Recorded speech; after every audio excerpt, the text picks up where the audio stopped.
hanya ngandelin iklan gitu, baru mulai banget itu langsung iklan 500.000 per bulan, ada yang 1 juta 2 juta gitu.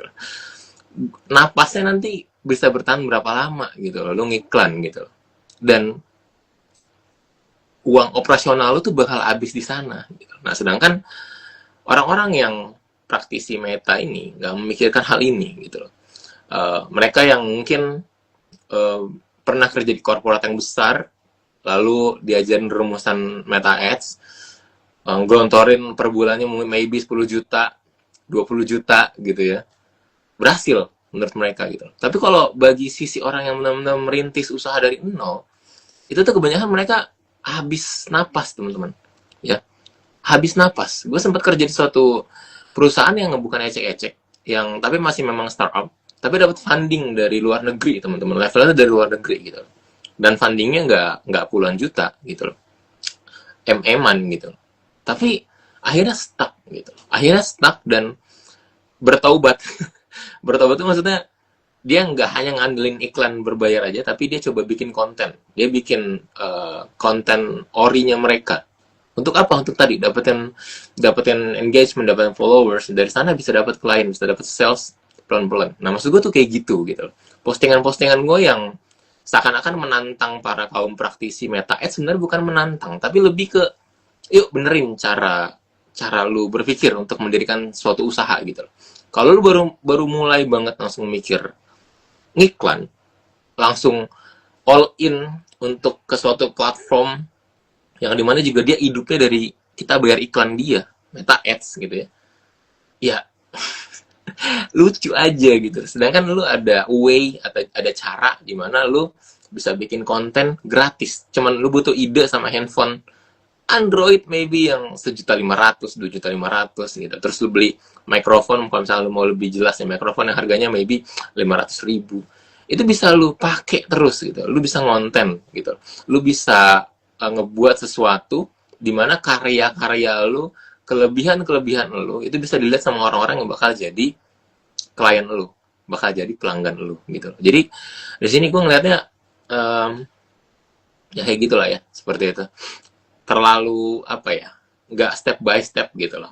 Karena menurut gue yang iklan itu, apalagi kalau misalnya per bulannya udah ada budget 10 juta 20 juta, itu korporat yang besar, teman-teman ya, korporat yang besar. Kalau kita yang merintis ini dari bawah ya, yang bahkan bootstrapping, dimana modalnya itu dari kita sendiri, itu tuh kalau ngiklan itu lama-lama habis modal kita, teman-teman.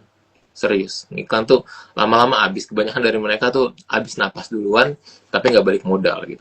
Nah itu yang mau gue bahas ya dari postingan gue yang terbaru dari Threads, terus gue masukin ke Instagram Wako Institute, seperti itu. Nah ini masih ini ya, Mas Jordan masih belum bisa gabung karena error ya kameranya. Qadarullah. Tapi nggak apa-apa. Bagi lo yang mau nanya ya tentang per-remote work kan, atau kerja dari mana aja, boleh banget lo komen ya. Ya. Yang pertanyaan paling bagus gue kasih hadiah nanti. Nah, mungkin kita langsung mulai aja ya. Bismillah. Judulnya kerja dari kamar, dapat profit dan gaji gitu. Nah, ini sebenarnya memang tentang lu bisa apa ya? Lu bisa bangun suatu otoritas atau kemampuan dari mana aja lu bisa dapat duit, teman-teman. Ya, di dunia digital ini, gue mau lu tuh keluar dari sangkar lu gitu loh. Oh udah request ya, si Mas Jo udah bisa kayaknya nih. Oke. Ngeri Kak Jo tuh katanya tuh, kata Asrafil. Nah, pakai handphone Mas Jo? Ya, pakai HP. Oh iya, udah pakai HP aja nggak apa-apa lah. Maybe memang harus pakai HP. Saya juga pakai HP nih. Aku pakai HP memang. Oh iya. Instagram itu emang banyak masalahnya, mesti. Oke, nggak apa-apa Mas. Halo, assalamualaikum warahmatullahi wabarakatuh. Tadi udah ada yang nyapa Mas Jordan ya tadi ya. Mungkin follower Mas Jordan tadi Asrafil. Iya, teman itu teman. Oke teman. Oke. Nah, tadi ini ya Mas Jo ya, udah saya buka sedikit ya sambil nunggu Mas gabung. Tadi judulnya kerja dari kamar, dapat profit dan gaji. Wih. Enak banget ya. Enak banget Ya, kerja di kamar, ya kasarnya cuma pakai baju, ya baju santai, dapat profit dan gaji. Tapi ada tapinya ya. Itu itu ada step by stepnya ya, Mas Jo ya. Ada pasti ya. fasenya, ada fundamentalnya yang sebenarnya kita mau coba untuk simplify ya Mas ya, untuk coba untuk bikin simple lah gitu loh. Karena kebanyakan yang kita lihat teman-teman yang lain udah bikin yang acara yang sama ya kayak kita. Tapi Mhm. saya ngeliatnya terlalu teknis ya, Mas Jo ya, terlalu teknis. Tapi fundamentalnya kurang dikorek lah. Nah di sini live ini semoga ya teman-teman ya dan juga Mas Jo kita bisa ngisi kekosongan itu ya Mas Jo ya. Oke, Mantap, mantap. semoga Allah mudahkan. Gini Mas, Hmm. kita coba mulai dari definisi kerja dari mana aja atau kerennya tuh remote work ya. Atau orang nyebutnya tuh slow living di pedesaan biasanya banyak gitu ya.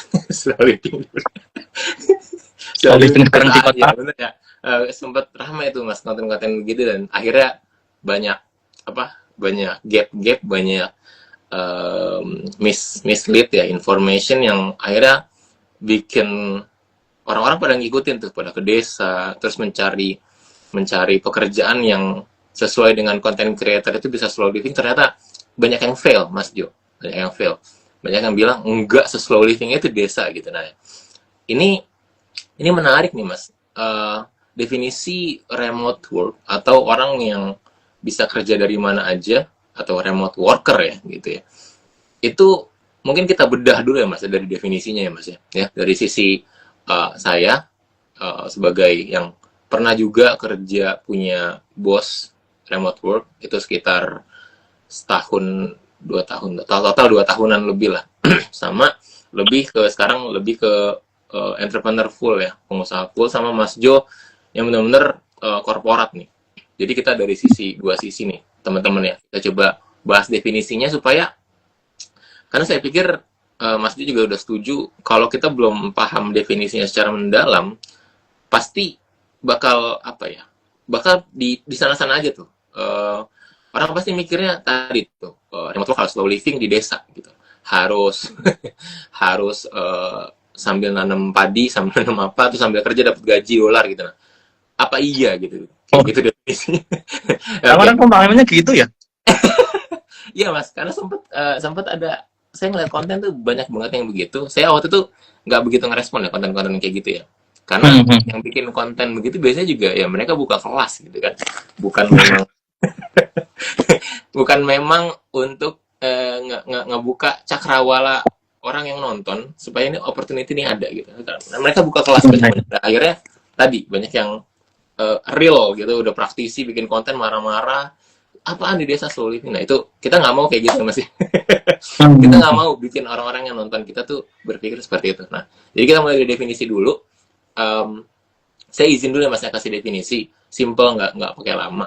Jadi kalau menurut saya pribadi gitu yang punya pengalaman yang nggak begitu banyak sebagai karyawan remote work terus juga lebih ke pedagang atau pengusaha gitu sebenarnya istilah uh, remote work ini awalnya tuh dari kita dari COVID ya mas ya sebenarnya kita baru kenal tuh dari COVID kalau saya lebih tepatnya dari COVID di mana work from home atau work from anywhere gitu ya kerja dari rumah waktu itu kan itu ramah-ramahnya begitu tuh.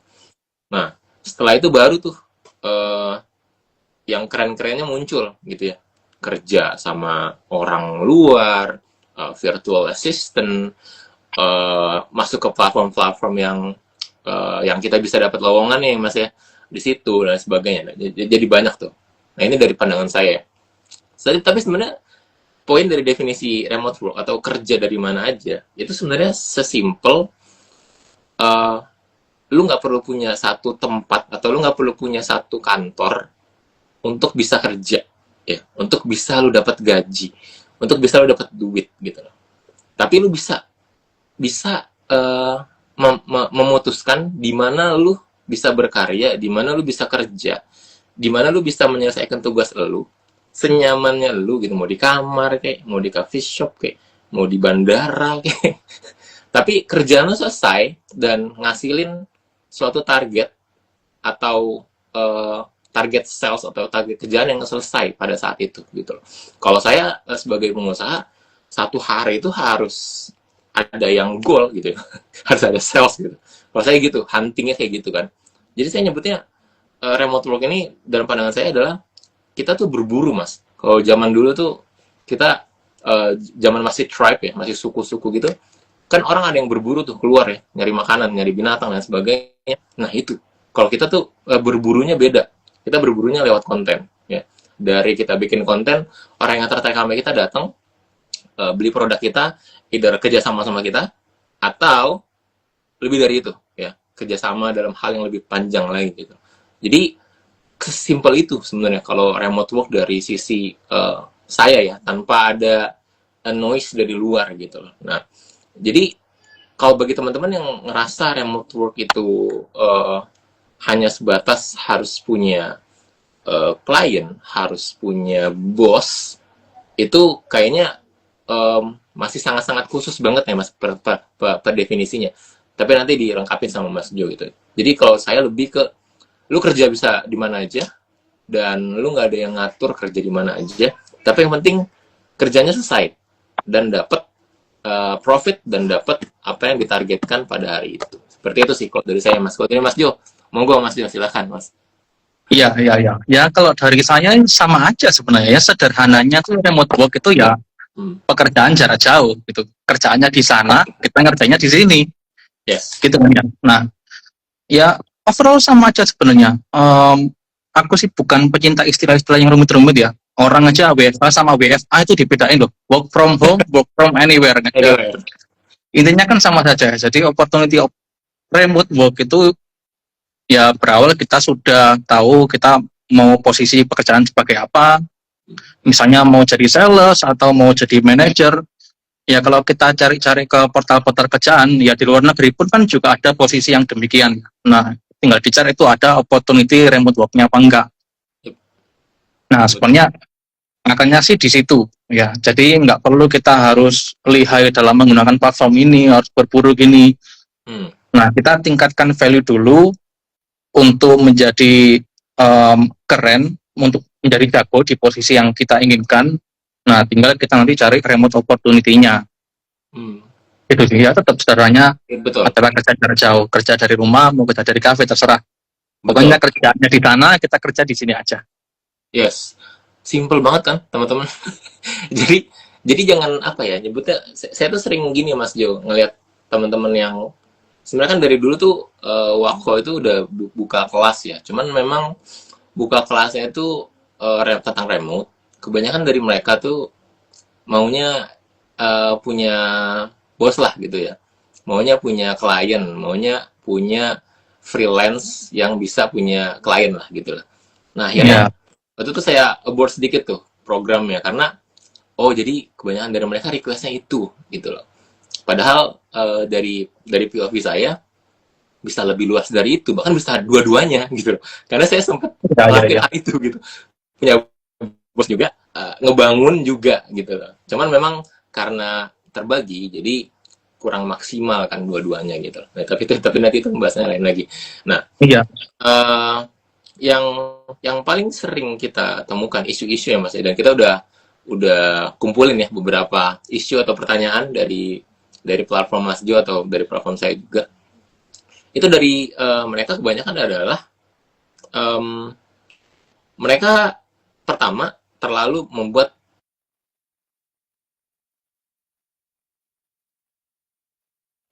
headset aman. Tadi ada notifikasi dari Instagram. Oh, saya kira aku yang putus. Aman, masih suara masih aman ya teman-teman ya. Kalau misalkan ada pertanyaan langsung nanya boleh di komen ya, atau ya di komen, atau kalau misalkan nanti pertanyaan paling bagus nanti saya kasih hadiah. Ke Mas Jo juga kalau misalkan mau kasih hadiah boleh. Oke, kebanyakan dari mereka isunya gini Mas. Ketika tadi kan definisi udah coba kita lurusin ya. Nah pasti kan ada ya, kan kita juga in the life baru banget. Pasti kan ada yang nggak ikut, nggak denger gitu. Nah mereka tuh pertama merepotkan tadi ya, memiliki istilah-istilah yang repot lah istilah gitu. Tadi Mas Jo sempat menarik ngomong nggak suka istilah yang repot ya. Remote itu kerja di mana aja, lo nyelesain apa yang diminta atau project yang kita punya, lu dapat duit gitu kan, entah itu profit entah itu gaji. Udah simple itu. Nah, dari mereka biasanya itu pertama overcomplicated, lalu kedua mereka nggak punya apa-apa mas, mereka beneran dari nol tapi udah ngarepinnya kalau misalnya kita buka kelas remote, mana nih ada locker remote nggak gitu kan, oh, gimana ikut dong gitu ya, ikut dong gimana caranya, ikutnya tuh bukan mau belajar tapi mau terima gua apa adanya, gua mau kerja remote gitu ya. Nah, Iya, dari iya, Mas Jo iya. pernah nggak ketemu kayak gitu? Monggo Mas Jo, mungkin di sharing-sharing ya. Iya sih. Iya, itu contoh kesalahpahaman yang sering aku nemu juga. Soalnya orang-orang itu menyangka remote work itu adalah judul pekerjaannya gitu. Kalau nggak ada remote work dong, ya remote work ternyata kan ada banyak posisinya. Mau jadi apa dulu nih? Kamu punya skill Hmm, apa? yes, yes, yes. Orang-orang misalnya nggak sama sekali nggak cek tahu apa-apa, terus tiba-tiba bikin posting ajarin apa remote work dong. Remote work itu gimana sih caranya? Dah, apa dulu? Gitu ya. Aku juga Bener. pengen ketawa. Orang-orang ya gitu. Iya. Nah, itu gimana sih cara apa ya, Mas ya? Kalau dari sisi Mas Jo, itu cara untuk mengcounter, bukan mengcounter ya, maksudnya buat dia sadar gitu ya, bahwa remote work ini ya sama kayak lu nyari kerja gitu loh, nggak bisa, wih masukin dong CV gue gitu kan. Apa harus harus dijelasin dulu tugas-tugasnya gitu ya, atau skill-skillnya, karena orang-orang yang benar-benar kepengen remote work ini benar-benar no clue ya. Nah, kalau Hmm. saya biasanya gini mas, kalau misalnya ketemu orang yang kayak gitu, makanya saya bilang kalau kita langsung berpikir untuk dapat klien atau atasan, itu kadang kita tuh nggak apa ya, kita kayak menyempitkan apa yang udah diluasin gitu loh mas ya. Makanya saya selalu bilang opportunity bisa kerja dari mana aja ini sebenarnya dari awalnya adalah niat kita. Why factor-nya itu kita mau bebas gitu loh mas ya. Kita mau bebas, dan saya banyak banget circle saya ngelihat alhamdulillah ya Allah kasih saya perbedaan di mana saya bisa nggak macet-macetan pagi-pagi. Mas Jo juga ya masya Allah nggak macet-macetan pagi-pagi. Kalau di ibu kota tuh luar biasa mas, macetnya parah banget kalau pagi-pagi mas. Terus KRL-nya, luar biasa, udah semakin banyak yang aneh-aneh dah di KRL dah. Nah, saya tuh ngelihat circle saya masih ngelewatin itu pagi-pagi, itu tuh saya nggak bayangin, nggak bisa bayangin kalau saya yang ngelakuin itu tiap pagi gitu, mas. Dan bertahun-tahun gitu. Gimana rusaknya mental atau pikiran saya tuh untuk bisa cari duit, dan pas datang ke rumah itu udah sisa capeknya doang gitu. Datang ke rumah sama keluarga yang mungkin yang masih jomblo, ketemu ibu bapak udah capek gitu loh. Kalau yang udah punya istri anak lebih repot lagi, ketemu anak yang mau hadir sosok ayahnya udah nanti dulu dia capek. Nah, dari situ aja itu tuh ngebuat saya waktu itu berpikir gitu, gimana caranya gue lepas dari kerjaan, dari karyawan ini 9 to 5. Nah, akhirnya naik tuh skillnya. Dari berani berani di depan kamera ngomong, lalu juga mulai riset-riset belajar apa yang kita perjualin, kita pelajarin gitu ya mas. Waktu itu saya jualan HP, belajar gitu kan, HP itu gimana sih, apa-apa aja yang diginiin, terus sekarang mobil gitu. Nah, itu dari sekarang kayak gitu kan. Nah, kalau dari Mas Jo gimana mas, untuk bisa apa ya, untuk dapat ting gitu loh, notifikasi atau kayak tamparan supaya lu nggak bisa gini terus gitu loh. Karena kalau menurut saya mas ya, ini juga boleh mas, mas Cialas gitu, kalau menurut saya 9 to 5 kantoran itu nggak didesain untuk manusia sebenarnya mas. Itu sebenarnya untuk mesin industri 9 to 5 gitu. Itu kalau orang kerja 9 to 5 itu tuh, saya selalu ketemu orang yang benar-benar 9 to 5 bertahun-tahun di kantor, itu tuh udah males mas. Pasti nggak mau mikir yang aneh-aneh gitu, nggak mau create something. Nah itu udah, kalau menurut saya udah suatu penurunan kinerja otak atau kemampuan yang sayang banget gitu. Dan rata-rata mereka kerja 9 to 5 gitu. Nah kalau dari Mas Jo gimana? Itu saya itu saya generalisir atau gimana tuh kalau dari Mas Jo? Monggo Mas. Saya sendiri kerjaan itu pipe. Ya, Aduh, ya kan. Kalau dari remote work tadi ya sebenarnya kalau orang sudah punya kerjaan di Indonesia ya, yang sudah bekerja dalam sektor formal, ya. itu sebenarnya lebih gampang cari opportunity remote work-nya. Ya tinggal di posisi yang sama aja. Ada opportunity remote work-nya apa aja kan kita tinggal cari kan. Mau di negara mana kita tinggal cari kalau di LinkedIn. Betul. Nah, kalau buat teman-teman yang masih bekerja di sektor yang non formal, nah yang skill yang harus dipunyai untuk tersadar ya. Ya, Tersadar. menurutku yang paling harus dipunyai adalah kemampuan untuk mencari atau menggali informasinya sendiri, meluangkan waktu untuk belajar. Nah, meluangkan waktu untuk belajar, untuk fokus cari info. Oke, aku pengen merubah sesuatu nih. Aku mulai dari mana ya? Oke ya, coba sisain atau luangkan waktu untuk belajar, entah beli buku ataupun googling. Aku pengen cari tahu apa ya opportunity yang bisa aku lakukan, pekerjaan sampingan yang bisa aku lakukan.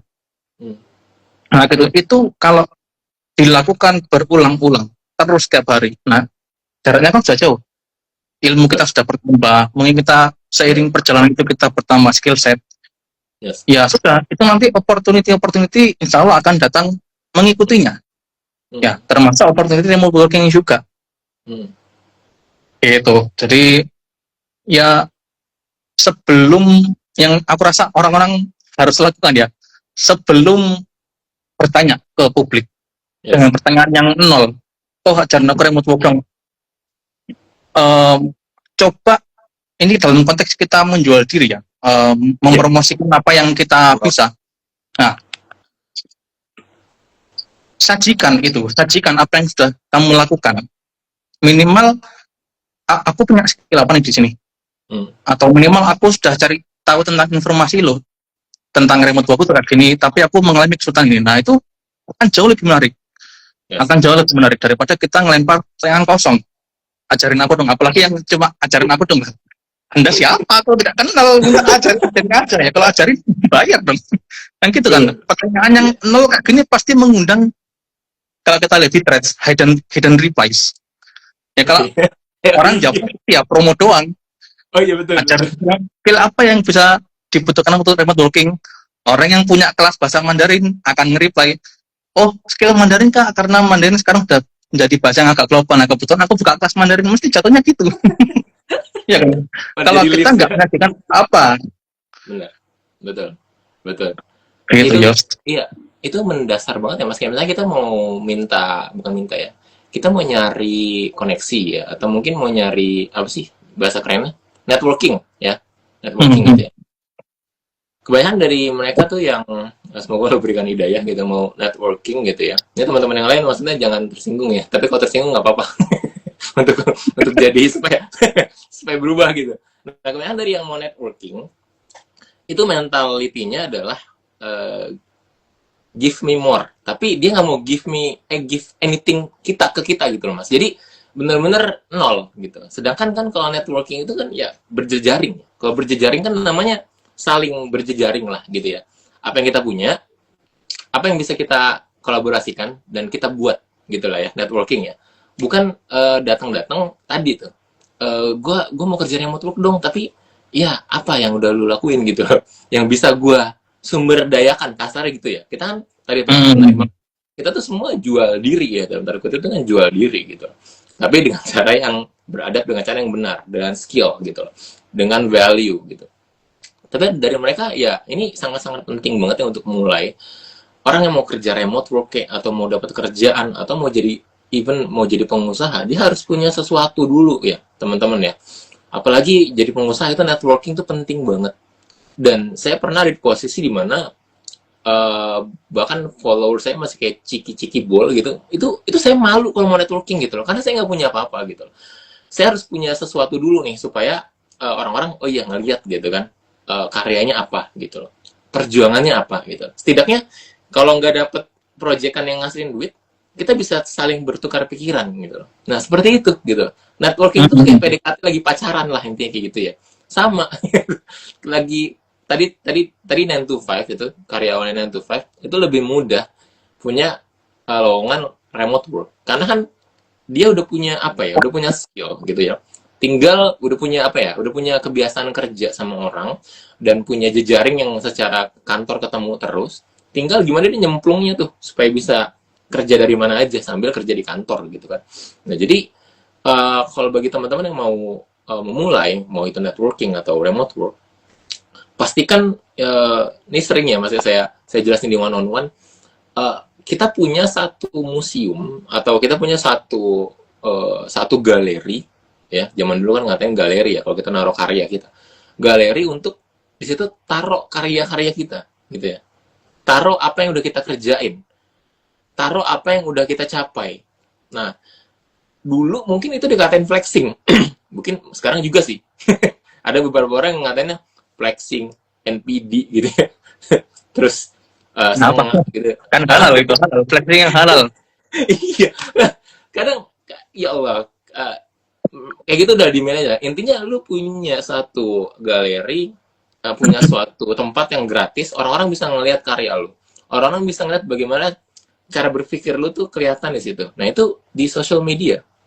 Dan itu definisi personal branding yang sebenarnya gitu loh. Dari situ sebetulnya. Dari situ teman-teman ya. Jadi kalau misalnya dari saya seperti itu Mas Jo ya. Nah, jadi kalau kita mau mulai, mulai dulu dari apa yang bisa kita mulai dari diri kita. Dari kalau dari versi Mas Jo, building a value, belajar lagi. Nah, cuman Aku Mas, nambahin tadi. Hah? Kenapa? Aku nambahin tadi boleh. Boleh, monggo, Kan monggo. Kang menjelaskan punyalah suatu museum atau galeri ya karya Yes, kita atau gimana pola pikir kita. ya, Kalau di circle saya itu namanya portfolio. portofolio. Jadi kita lagi building apa, kita taruh di tempat di mana orang-orang bisa lihat. Tapi kalau mungkin kalau lebih umum lagi, ya sosial media kita, tempat kita naruh portofolio. Ya. Ini aku lihat audiens kita ini aku sedang menunggu sebenarnya Randy Bakul. Kena nggak? Kayak lagi Kamu butuh nyamakan itu. dagangannya Mas. Iya. Nah, aku Randy Bakul, oh ini menarik sekali ya, pekerjaan non formal. Nah, dia kan meluangkan waktu untuk belajar dan menuangkan apa yang dia pikirkan atas kerjanya di sosial media. Itu sebenarnya sudah menjadi portofolio. Tinggal berkembang seiring waktu berkembang menjadi apa itu nanti. Nah, Betul. kan akan seiring waktu pasti akan lebih menarik. Nah, pasti akan mendatangkan opportunity yang lebih lagi. Lebih banget pasti. Oh, shout out to Mas Randy Gali. Nah, ini Aku betul. tuh Randy Bakul ya teman-teman ya. Randy Bakul gitu, Masya Allah. Salah satu teman kita juga ya, dan juga sesama teman pekerja informal ya, dan juga mau jadi pedagang intinya kayak gitulah. Nah, jadi seperti itu ya teman-teman ya. Kadang juga sebelum kita nanti masuk ke tanya jawab ya Mas ya, yang kita udah punya ya, ada mungkin total ada 6 atau enggak 4 ya, tergantung waktunya ya. Semoga cukup. Satu lagi, dimana ketika lu mau mulai itu remote work atau kerja dari mana aja, sebenarnya yang memayungi kata-kata remote work atau kerja dari mana aja, dari kamar dapat profit, itu sebenarnya kebebasan teman-teman, freedom ya, authority gitu. Kalau lu udah punya yang namanya freedom, udah punya namanya authority itu bukan lu nyuruh-nyuruh ya, bukan, tapi kita punya keputusan sendiri untuk kerja di mana, untuk gimana kantor kita, terus jam berapa gue mulai kerja gitu ya, nggak harus 9 to 5, gue cukup kerja 3 jam udah kelar kok, udah gue main sama keluarga. Nah, itu namanya authority gitu loh. Nah, sebenarnya yang mau kita garis besarin adalah gimana lu punya otoritas, dan juga tadi punya lupa tadi saya, otoritas sama gue lupa tadi kan udah disebut gitu ya. Authority dulu deh tadi ya. Oh iya, freedom sama authority. Nah, freedom ini tadi saya nyebutnya tuh, dan juga dari guru virtual saya Denko namanya, itu anti-vision gitu loh. Gimana caranya kita benci ke suatu hal yang bakal itu tuh nggak mau itu kejadian ke kita. Itu setiap bangun tidur tuh taruh ke di depan muka kita tuh. Misalkan contoh, kalau misalkan badan, gue nggak mau kayak gini badannya, atau misalkan gue nggak mau rambut gue begini, gue nggak mau gitu. Nah, itu kan pasti ngebuat kita tuh nggak mau ke arah sana, dan akhirnya kita mencoba menjauhi hal itu. Nah, ini cara yang paling tepat untuk kita wake up gitu loh Mas ya. Untuk paham bahwa manusia nggak cuma 9 to 5 loh. Di situ ada banyak banget opportunity. Mau jadi pengusaha, mau jadi yang punya klien dari remote worker, semuanya gitu loh. Ada yang tadi kayak Mas Randy ya, dari pekerja formal jadi dagang dengan segala macam resiko dan juga perjuangannya gitu. Dan sekarang menunggu suatu masa depan yang menarik dan lain sebagainya gitu. Nah, itu harus ada waking up call-nya dulu gitu. Jangan sampai waking up call-nya parah banget Mas, sampai susah makan, susah beli beras. Jangan sampai. Jadi udah harus bisa lu menerjemahin di kepala lu, Kalau saya tadi, waduh, saya tuh tipe yang paling benci banget macam-macam pagi-pagi, terus nyampe di kantor udah tinggal capeknya doang. Terus di kantor, sebenarnya pekerjaan ini bisa selesai cuma 3 jam, tapi tetap harus di kantor sampai jam 5. Nah, itu saya nggak suka banget. Saya nggak suka banget, Mas Jo. Jadi itu yang nge-push saya, alhamdulillah udah sampai di saat ini gitu. Udah hampir full, ditotalin full jadi pengusaha itu maybe di 5 tahun ya, full gitu. 2 tahunnya itu 2 tahun 3 tahunnya itu as a campur ya, kadang karyawan, kadang juga jadi pengusaha juga. Ya seperti itu kalau kalau saya ya, untuk bisa menyentil di saat kita tadi kan Mas Jo bilang kita harus cari value, harus cari belajar supaya nggak gini-gini terus. Itu pasti kadang ada fase lemahnya, Mas. Kita nggak konsisten, ya bener ya. Kalau saya gitu tuh nyentil ya, gue nggak mau ke kehidupan itu lagi gitu loh. Nah mungkin dari Mas Jo mungkin sama atau beda nih untuk bisa tetap stay on Iya, iya. track. Beda ya. Aku sih sama sih, Mas. Awalnya Oke. awalnya aku remote work harga mati itu ya dulu aku tuh kerja di Surabaya ya. Jadi aku PP Gresik Surabaya. Oke. Itu jaraknya sekitar 30 kiloan. Kalau naik motor itu sekitar 50 menit. Dan nggak ada angkot KRL gitu nggak ada. Jadi ya naik motor. Ya. Dan di jalan Gresik Surabaya itu bener-bener aku dulu sering guyon kayak medan perang ya karena bener-bener dia punya keterbangan luar biasa karena itu jalurnya Ya. truk juga. Jadi kita naik motor debu-debu pertebangan di pinggir-pinggir truk. Yes. Aku ngelakuin itu selama 2 tahun dan Berarti 2 jam di itu jalan tuh ya Mas ya? 2 jam di jalan. 50 menit, Iya, 50 menit bolak di balik jalan. kan PP kan? Iya PP Iya, kan. PP. Oh iya sih, iya benar-benar. Ya kita 2 jam. Dua Nah jam di jalan tuh aku menyaksikan orang kecelakaan itu bolak-balik. Iya, alhamdulillah aku masih dibalik selamat. Alhamdulillah. Tapi aku jadi takut dan emang rasanya capek gitu terus.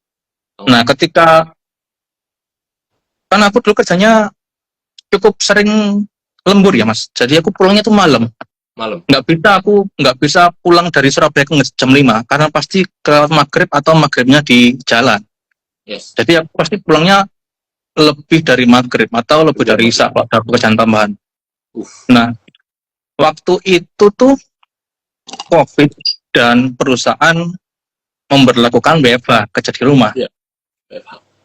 Itu tuh aku rasanya merdeka luar biasa karena aku nggak harus perjalanan tiap hari 2 jam. Yes. Apalagi kalau masa lembur itu dulu ada klien dari Prancis ya. Yep. Perusahaanku ngerjain kerjaan dari klien Prancis. Jam Indonesia Prancis itu selisih 4 jam 5 jam.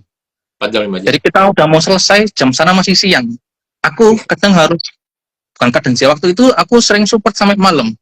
Oke. Nah, support ini putus ketika aku harus pulang. Ini udah terlalu malam, aku harus pulang. Ya. Nah, ketika aku di room, ketika WFH itu ada, waktu COVID, aku bisa support ini sampai malam. Aku bisa support klien Prancis sampai malam. Jadi, kerja aku bisa mulai duluan, Yes. selesai bisa aku support klien sampai malam. Yes. Saya pegawai teladan sekali ya. Nah, Nggak apa-apa Mas. nah aku punya etos kerja kayak gitu dan aku merasa kalau aku harus ke kantor tuh mengganggu ritmeku. Menarik. Nah, gitu. Jadi aku pengen etos kerjaku tetap up. Yep. Dan nggak pengen kantor.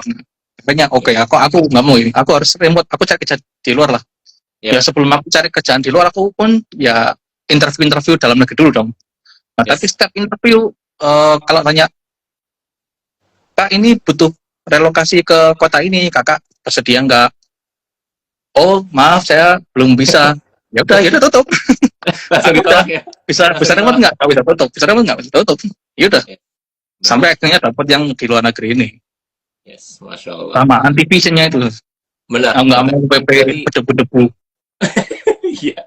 Itu jadi gini ya teman-teman ya, yang kita maksud dengan tadi anti visi atau suatu visi yang kita nggak mau banget, itu tuh nggak perlu yang indah-indah gitu ya Mas ya. Kayak janji politikus, enggak, sesimpel tadi gitu loh. Sesimpel yang kita memang relate sama kehidupan kita gitu. Tadi Mas Jo di jalan udah kayak, masalahnya saya lahir di Jakarta Utara ya Mas, Priuk. Itu saya sedikitnya bisa bayangin tuh, ada truk, ada debu. Nah itu Priuk tuh Jakarta Utara begitu.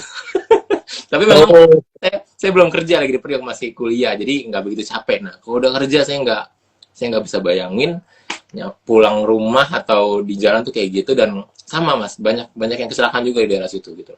Nah jadi anti-efficient tuh seperti itu ya teman-teman. Bagi yang mau mulai upgrade value belajar, nggak harus di sini, di mana aja belajar, monggo.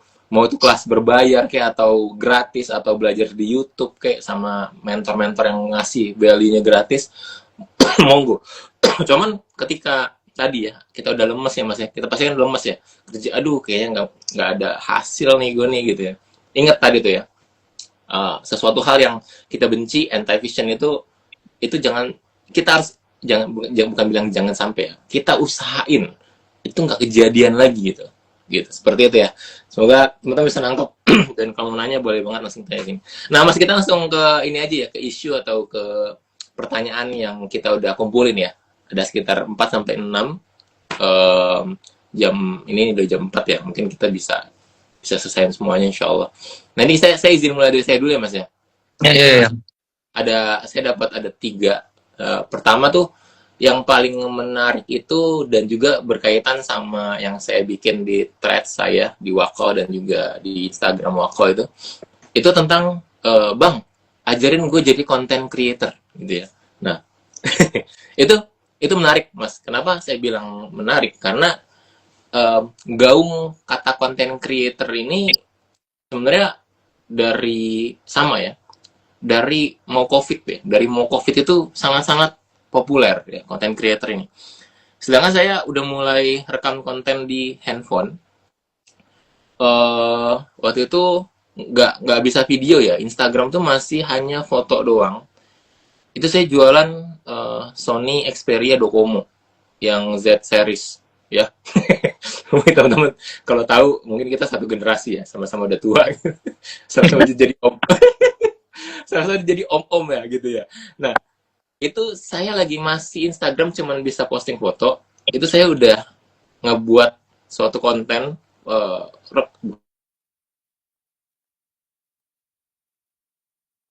posting, ada caption gitu.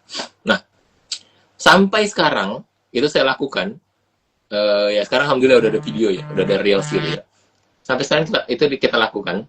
Saya nggak pernah ngerasa kalau diri saya tuh content creator mas. Nggak tahu. Iya.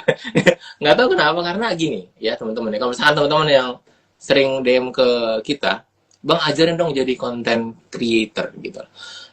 Saya pun udah hampir 7-8 tahun ngerekam diri gitu, ngebacot, mau ngejelasin apa yang random atau hal yang penting gitu ya, alhamdulillah gitu. Nah itu saya nggak pernah nge-labelin saya nge-labelin diri saya sebagai content creator. Karena apa? Karena gini teman-teman ya, istilah content creator ini dulu sama sekarang tuh sangat-sangat berbeda banget ya.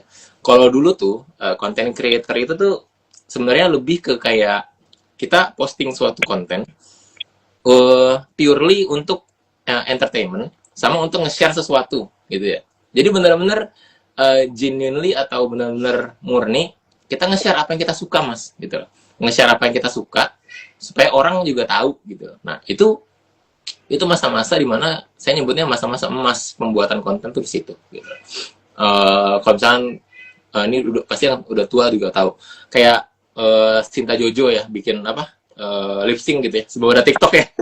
Terus juga yang lip sync yang Marimar gitu, kalau misalnya teman-teman lihat di YouTube tuh. Nah itu sebenarnya dulu content creator tuh definisinya seperti itu. Jadi benar-benar genuine untuk entertaining, untuk sharing. Kalau di dunia fitness tuh sharing bagaimana gerakan-gerakan fitness yang benar gitu. Nah, cuman kalau sekarang itu makna content creator ini udah jadi cringe teman-teman, jadi garing. Karena kenapa?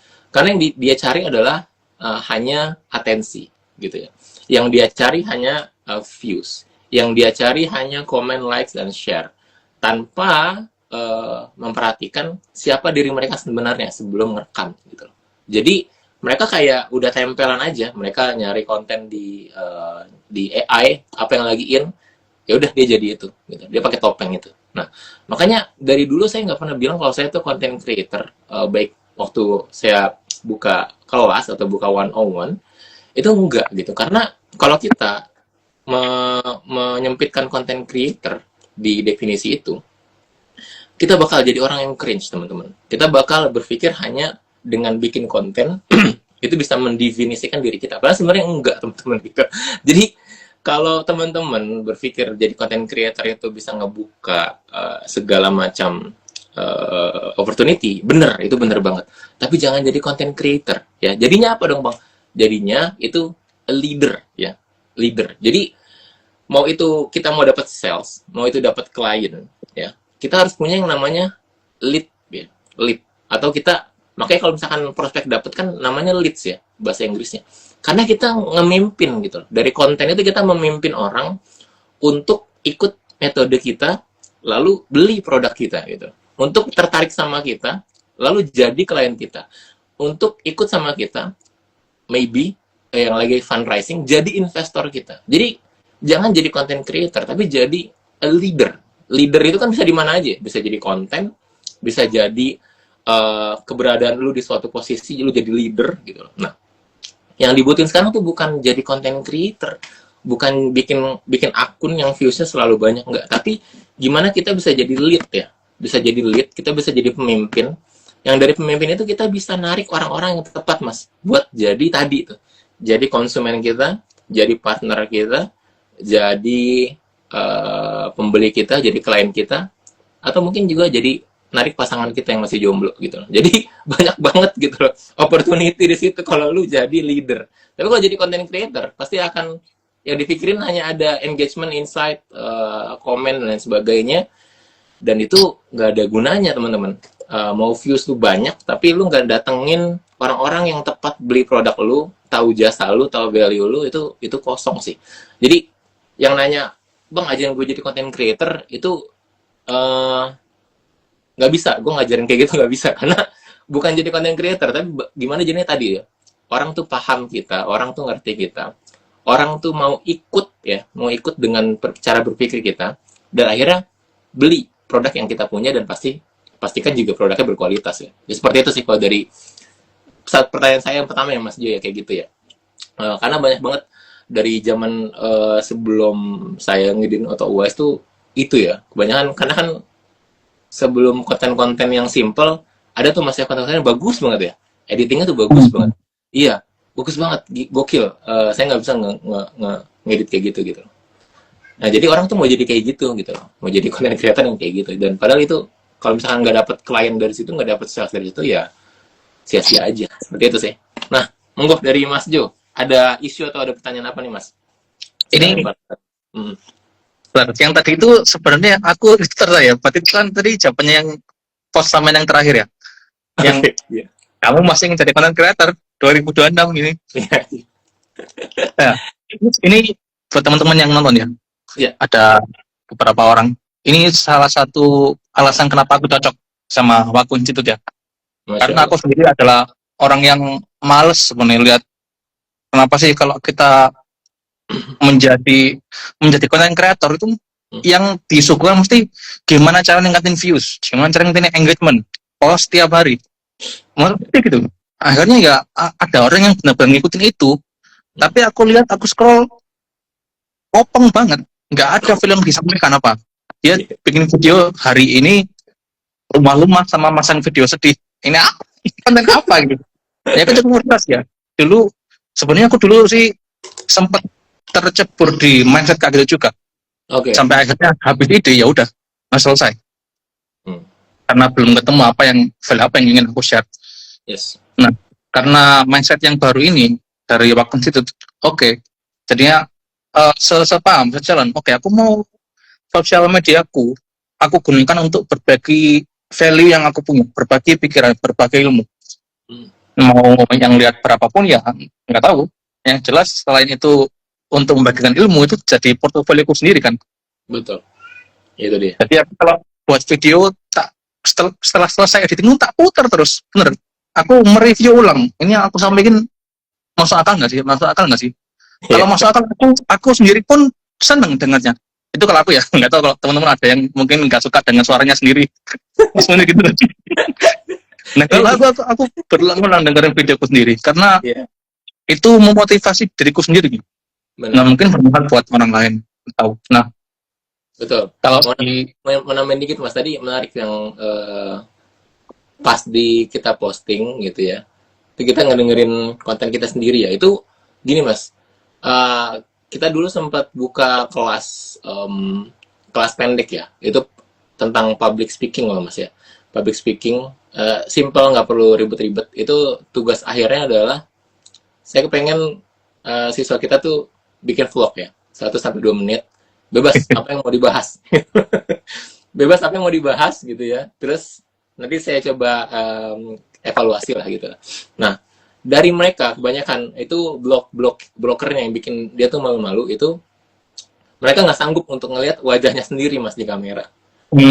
Itu kan sayang banget ya Mas. Maksudnya ya Allah, kok udah sampai sampai kayak gitu loh Mas. Saking apa ya? Saya nyebutnya self confidence itu sampai di situ gitu loh Mas. Dan banyak teman-teman kita yang sebenarnya berpotensi banget banget banget banget, tapi blokernya di situ. Ternyata di situ gitu loh blokernya, bukan karena dia nggak punya skill, tapi maybe ya maybe kita nggak tahu ya background masing-masing, ada yang dari korban bully atau apa gitu kan. Karena juga ada juga saya teman dekat saya yang memang susah banget Mas untuk bisa di depan kamera ngomong, dan dia nyebutin dulu dibully gitu. Itu saya paham banget tuh, pasti susah Mas keluar dari situ kan. Nah jadi bener banget tuh, kita ngelihat kok konten kita post terus kita dengerin terus-terusan, ya itu mixed feeling ya. Mungkin ada juga kita suka ya sama diri kita sendiri, mungkin ada beberapa bagian yang kita suka, gue suka nih gue ngejelasinnya gitu. Tapi sebenarnya lebih ke tadi masuk akal nggak ya gue sampein, terus gue lebay nggak ya gitu, lebih ke gimana caranya nanti nextnya lebih bagus lagi gitu ya. Betul, itu yang penting. Itu yang penting. Iya, Gimana caranya lebih bagus lagi. Setiap aku bener. post, aku kadang di percobaan post berikutnya tuh aku pengen rekam non-stop tanpa cut. Nggak bisa. Belum mampu. Jadi aku coba lagi, mungkin satu video itu 4 kali take, aku berusaha ngomong non-stop. Iya, Nggak bisa, oke. Sekarang berarti nggak belum apa-apa. waktunya. Nanti akan upgrade. Tapi sekarang belum waktunya, nggak apa-apa deh. Aku mulai cut. Main Iya, cut aja dulu. nggak apa-apa Yang Mas. penting, Nggak apa-apa. Iya. yang penting keinginan dan usaha untuk mencobanya itu ada. Yes. Sehingga aku yakin di mungkin beberapa bulan ke depan atau beberapa tahun ke depan aku ngomong lebih lancar, tanpa cut, dan public speaking-nya semakin jago, dan itu akan mendatangkan opportunity baru yang jelas ya. Banget. Goalnya kayak gitu. Banget. Kalau saya gini Mas, saking saya maniaknya ya sama ngevaluasi diri sendiri, saya tuh kalau misalnya habis bikin konten, rekam, saya ngecek Mas, saya tuh ngomong filler words kayak gitu berapa kali gitu loh. Kalau bisa itu jangan sampai keluar gitu loh, jangan sampai tanpa di-cut, itu jangan sampai keluar gitu. Dan itu bertahun-tahun Mas gitu loh, untuk bisa bisa lama-lama ini masih sering keluar kan gitu. Untuk bisa benar-benar dalam satu rekaman itu nggak ada e-nya, itu tuh sangat panjang sekali gitu prosesnya. Nah, dari teman-teman yang lain tuh ngedown gitu ya, bahkan sampai ngedengar suaranya sendiri di videonya itu nggak. Tadi ada yang komen tuh, relate Mas. Iya. Iya Mas, saya kan sampai benci sama suaranya sendiri gitu, benci sama gaya dia ngomong. Padahal kan malah aneh loh teman-teman, kalau kalian tuh rekam konten langsung bagus, langsung perfect, itu malah aneh loh. Perlu dirukiah itu menurut saya kayak gitu. Iya, berarti kalian kesambet gitu loh. Iya Mas. Iya, Mas. Nggak ada yang sempurna di awal loh. Iya, karena nggak ada yang, nih kita di sini safe place lah, nggak ada yang so perfect, nggak ada. Kalian yang lihat reels itu tuh mereka udah ngedit berkali-kali, mereka udah ratusan kali bikin konten, ribuan kali posting gitu loh. Jadi di sini tempat dimana kita ngebuka behind the scene-nya gitu, seperti itu. Wah, ini ada pertanyaan masuk nih. Wah Mas, pasti ya, Insya Allah. Udah lama nih nggak ini juga nih, nggak udah lama ngobrol sama Stian. Oke, nanti kita jawab pertanyaannya satu-satu ya. Jadi tadi itu ya Mas ya, bagi teman-teman yang mau tampil, jangan niatin jadi content creator, karena bakal jadi cringe, bakal jadi budak engagement, bakal jadi tadi ya, nyari angka aja. Padahal sekarang orang tuh udah nggak peduli lagi sama views ya. Mungkin iya kalau dari kayak kita misalnya ngeliat toko tuh viewsnya wah banyak gitu. Tapi yang sekarang ditanya adalah omsetnya berapa, profitnya berapa, bisnis lo tuh udah grow apa enggak, bisnis lo tuh udah profitable apa enggak, itu yang sering ditanya gitu. Itu yang bakal ngedatengin klien atau investor dan sebagainya gitu. Jadi teman-teman jangan insecure, rekam ya. Kalau belum sanggup posting nggak apa-apa, rekam terus lama-lama bakal terbiasa insya Allah seperti itu ya teman-teman. Monggo Mas Jo, ada isu apa Mas Jo dari sisi Mas Jo? Eh, Isu yang sama kayak gitu, tapi konteksnya beda. Nah, kalau kita dari sisi pekerja sekarang, kalau kita tadi kan ngomongin bikin museum atau bikin portfolio di sosial media kita. Yuk. Nah, ada sosial media itu yang niche-nya buat pekerja itu namanya LinkedIn, Mas. Yap, LinkedIn. Dan ada yang bertanya, apakah bikin presence di LinkedIn itu masih ngefek gitu? Masih menimbulkan efek yang signifikan? Karena ya, aku tahu pertanyaan ini ada karena LinkedIn itu makin sekarang itu jadi makin aneh. Karena orang mulai tahu ini kan ya, apa sih istilahnya? Kalau Mas main LinkedIn nggak? Nggak kan ya? Main, tapi udah nggak bisa login, lupa password. Oh, di LinkedIn itu orang-orang itu makin lebay mendeskripsikan sesuatu. Oke. Nah, dan di situ mulai banyak orang yang ngopas pakai AI. Oke. Nah, sekarang makanya orang-orang makin muak sama LinkedIn, merasa orang-orang ini wow banget gitu karirnya, wow banget pencapaiannya. Nah, Nah, jadi ada yang tanya Kak, gitu. Kita bikin online presence di LinkedIn itu mesti ngefek nggak? Betul. Nah, kalau kembali ke apa yang kita bicarakan, bikin online presence di mana pun masih oke sebenarnya. Walaupun niche-nya mungkin cara kita menyampaikan harus diatur sedikit. Kalau aku ngomongin apa yang sudah aku buat, aku naruhnya di LinkedIn. Nah, aku buat apa, aku taruh LinkedIn. Aku lagi belajar apa, aku taruh LinkedIn. Karena efeknya itu adalah, buat yang nanya ini ya, efeknya itu walaupun orang-orang makin nggak seneng sama LinkedIn, orang-orang tetap ada. Dan HR itu masih aktif di LinkedIn. Setuju.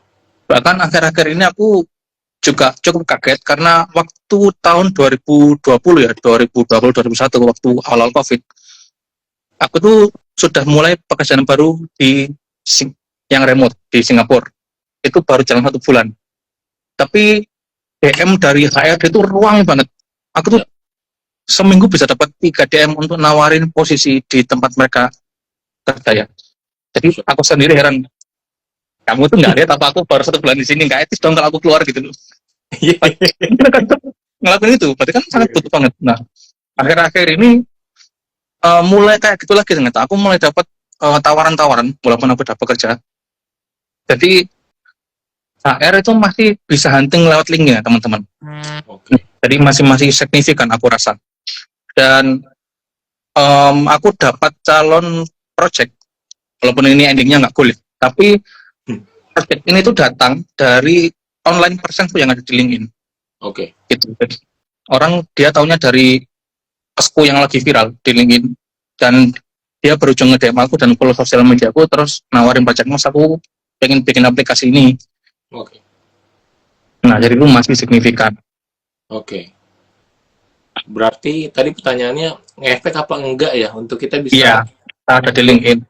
bangun keberadaan online kita di LinkedIn ya. Nah, ini nah itu saya juga sempat ini Mas. Kan waktu itu saya sempat kerja di salah satu perusahaan kesehatan mental ya. Itu kan saya disuruh sama bosnya, Mas Munir coba bikin LinkedIn gitu ya. Untuk kita personal company kita ada personal brandingnya lah gitu masing-masing. Nah, akhirnya saya bikin kan. Itu baru 2 bulan atau 3 bulan ya. Iya ya, 2 bulanan lah. 2 bulan saya punya akun itu. Saya jarang sih sebenarnya nge-post ya.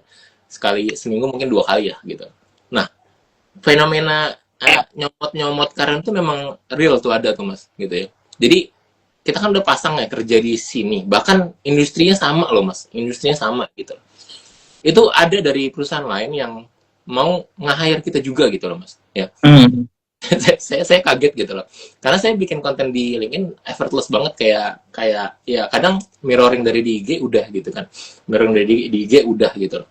Nah itu ada gitu loh, dan waktu itu saya sempat kegoda, tapi udahlah nggak jadi gitu, karena sama baru, kalau nggak salah saya baru kerja di tempat itu baru 3 bulan lah ya, 3 bulanan lah.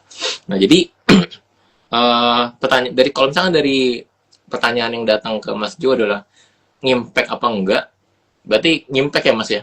Tapi dengan catatan Pasti. tadi, kalau kalau bisa apa yang kita deskripsikan tentang diri kita tuh jangan apa istilahnya Mas ya. Kan over the top atau jangan lebay lah ya gitu ya Mas ya. Mungkin. Jangan lebay dan yang otentik, jangan pakai AI. Iya iya. Rusak banget Iya. udah. Kerasa Building itu banget ya Mas. orang Kalau ngepost pakai, pakai iya, kalau AI. pakai AI kerasa banget ya. Gitu ya. Iya, Bedanya kerasa ya. sangat-sangat jelas. Sangat jelas ya. Biasanya Nah, problemnya apa? Problemnya apa? Bukan A, bukan B, tapi C. Lalu menurutmu gimana? Nah, itu udah. Terus penuh oke. hashtag, penuh emot, ada double dash. Udah. Itu Oke. bukti AI. Ini bagi yang pakai AI jangan marah ya. Maksudnya kita ini POV kita ya gitu teman-teman. Ya, Karena tapi kita. iya, karena dari salah satu postingan saya juga Mas di Instagram yang viral di Otherwise itu udah 1 juta views. Itu saya mengomentari salah satu orang yang pakai AI juga tulisannya tentang mobil gitu kan. Nah, saya coba untuk eh, mengisi gap di mana tulisan itu nggak sepenuhnya bener lah gitu ya. Lebih ke mengcounter di situnya aja sebenarnya gitu loh. Dan ternyata viral. Viral. Dan ternyata real tuh bener. Orang sekarang bisa ngelihat mana konten yang kelihatan pakai AI ya, mana yang enggak gitu. Nah, Mas Jo ini praktisi AI loh, gitu. Bukan yang anti, bukan anti ya. Maksudnya bukan Iya, yang sama sekali nggak itu nyentuh deh. AI. Kalau saya tuh, kalau saya belum belum pernah satu kali pun saya bikin konten tuh pakai AI teman-teman. Tapi saya bukan yang anti, saya lebih ke ngeri. AI itu tuh amazing but scary gitu loh kalau bagi saya.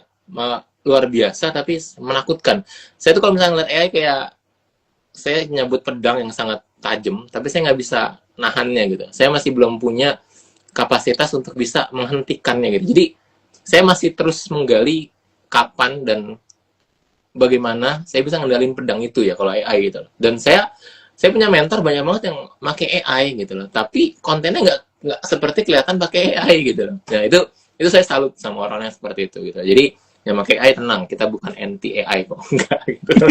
Nah, Berarti AI. Cuma kalau iya, bikin pakai AI, kelihatan dulu kayak iya, poles-poles dikit, nonton di benar, kopas. benar. Betul, betul. Pasti yang sering beli kenapa kelihatan. Nah, coba saya coba ini ya Mas, saya tambahin yang tadi yang LinkedIn. Nah, ini juga sempat saya diskusi juga sama Mas Mas Tian tuh ya, yang komen di situ, Mas Tian gitu tentang LinkedIn ini gitu.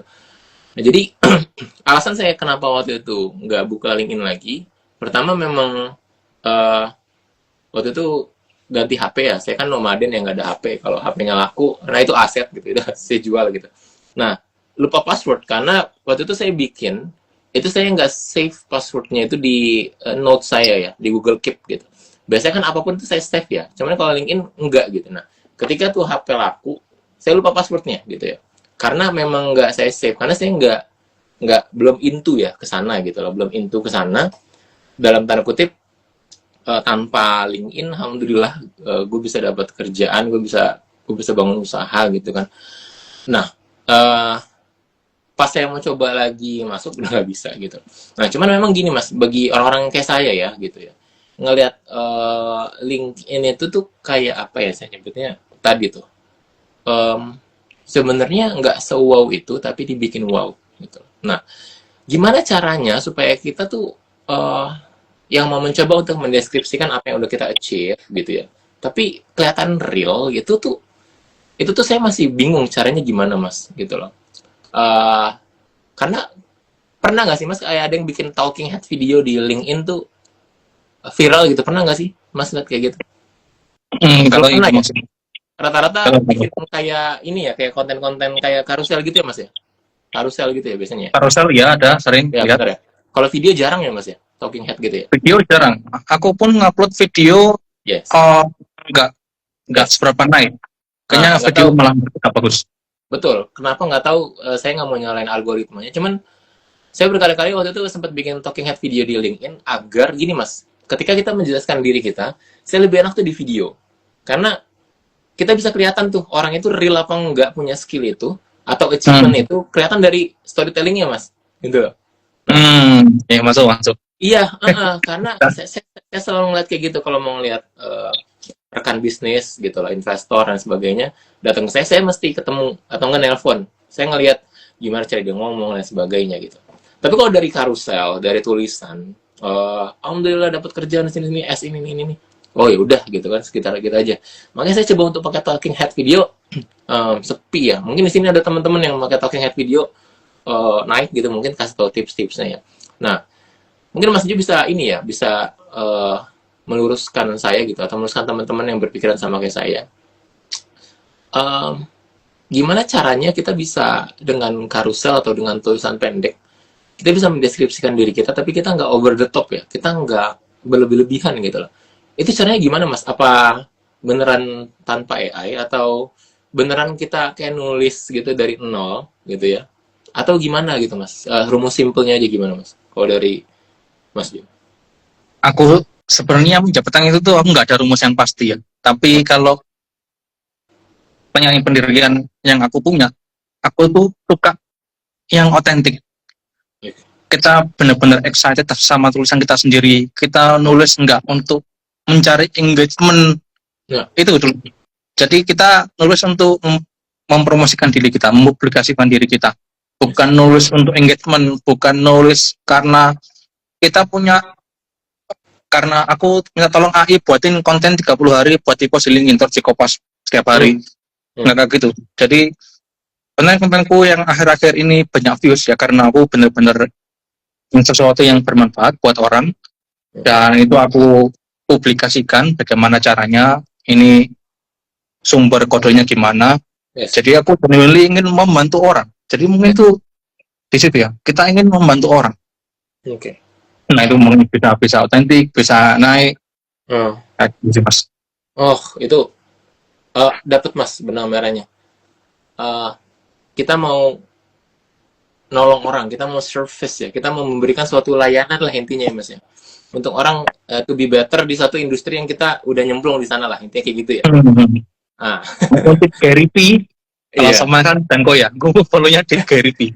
Betul. Don't sell, help people. Iya Gitu. betul Gary V itu. Sama yang satu lagi lupa saya, dari luar negeri juga. Jadi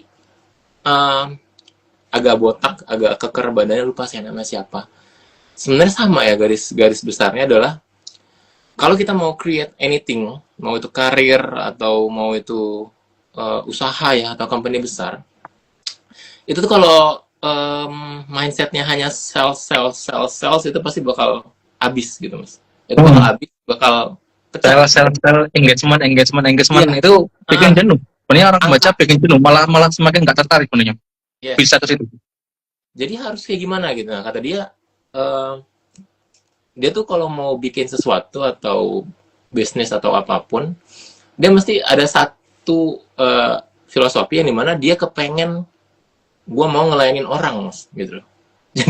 Jadi mentalnya tuh luar biasa. Orang kan kebanyakan kalau misalkan mau jadi pengusaha, mau jadi bos kan ya, bener nggak sih? Ya mau jadi yang mimpin orang banyak gitu. Tapi enggak, kalau dia nih, saya lupa banget namanya qadarullah. Kalau dia mau nge-serve orang yang mempunyai struggling yang sama kayak dia gitu loh. Agar struggling itu tuh berhenti di dia aja gitu. Jadi kemeranaan dia dalam saat ngelakuin itu udah berhenti di dia. Terus dia ngebikin produk untuk nge-serve orang itu supaya orang itu nggak ngelewatin kesulitan dia gitu loh Mas. Nah itu yang menjadi fundamental suatu bisnis itu bakal rolling sampai gede gitu katanya.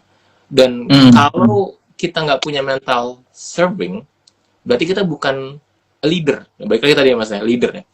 Karena kalau kita bukan leader, kita nggak bisa bikin apa-apa Mas. Kita nggak bisa ngebangun apa-apa. Kita nggak bisa bangun karir kita. Kita nggak bisa bangun usaha kita. Karena tadi orang-orang yang punya beda ya antara bos sama leader ya. Kalau leader tuh dia nggak perlu punya jabatan tapi orang ngikutin dia gitu ya. Karena kayaknya gue dengar dia ngomong tuh masuk akal gitu. Nah itu ngelit, itu leader itu. Nah jadi orang-orang kayak gitu biasanya hatinya tuh atau niatnya itu tuh kepengen nolong orang biasanya gitu. Bukan kepengen lu masuk ke list WhatsApp gua mau dapetin duit lu dari lu gitu. Itu kan kerasa ya Mas ya kalau kayak gitu ya. Gitu. Nah itu menarik dan ternyata itu di rumusan Mas bikin LinkedIn gitu juga ya gitu. Itu Pengen gue sih gitu, nyari orang nggak tahu. iya, nah, menariknya di situ gitu loh, Masya Allah. Berarti berarti sebenarnya ada di satu putaran yang sama ya gitu. Oke, menarik Mas. Masya Allah udah sampai setengah lima, tapi baru satu pertanyaan ini. Udah langsung jawab komen-komen aja. Iya, kita jawab komen-komen dulu ya Mas ya, karena udah lumayan ini. Ada 4 nih Hmm. ya. Ada 4 di 4 apa 3 ini? Iya, tiga. Nah, mungkin jawab dari paling atas dulu ya Mas, kita bareng-bareng ya. Dari Ayo, Mas Tian. pastian. Pagi Pak, izin bertanya. Oh, iya, pagi Pak. Pagi ya, udah sore ini kan padahal ya. Bagaimana pendapatnya soal fenomena WFH, tapi dari POV owner usaha atau perusahaan yang physical attach ya, seperti Migacoan, rumah sakit, atau Alfamart. Nih pertanyaannya berat nih. Siapa Aku dulu Mas jawab yang dulu jawab? boleh nggak ini? Hah? Mas dulu, Aku jawab monggo. dulu boleh nggak? Siapa? Ini menarik sekali. Aku Monggo, pengen monggo, jawab duluan. monggo. Nah, Monggo, Mas. ini ya, dari POV owner perusahaan yang physical attach.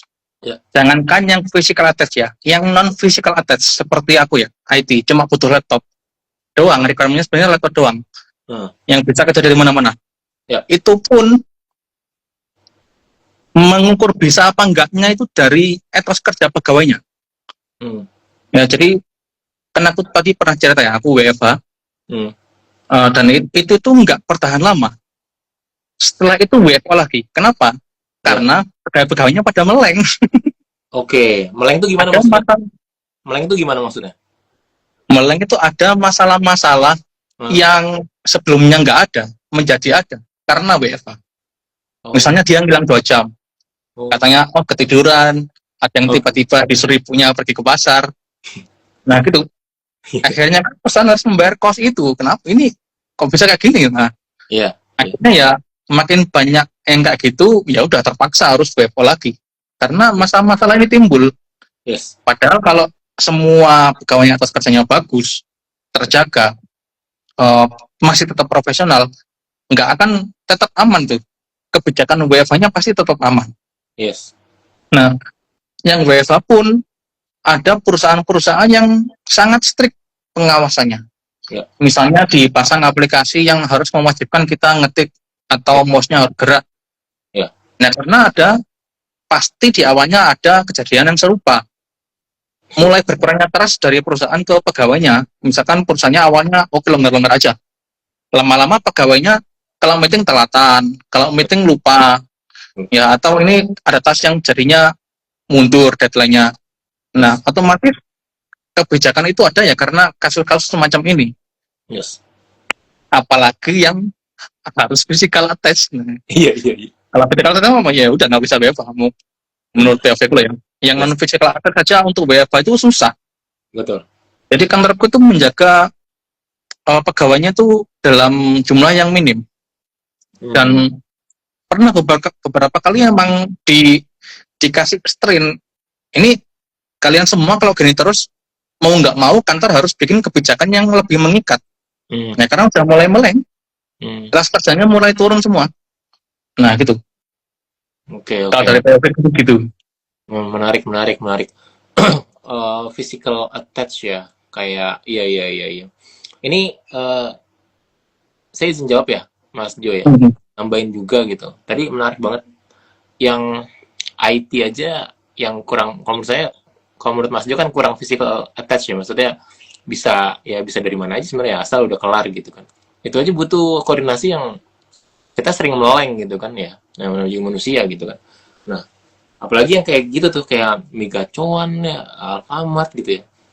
Nah, maybe kalau dari pandangan saya, maybe ini Mas Tian nanyanya dari sisi WFH-nya, maybe ya dari owner sama karyawan yang memanage kali ya, bukan karyawan yang benar-benar udah di lapangannya ya, kayak misalnya kasir gitu ya, maybe itu gitu loh. Karena yang di lapangannya nggak mungkin bisa WFH gitu, karena dia ada suatu area yang harus ada orangnya gitu kan.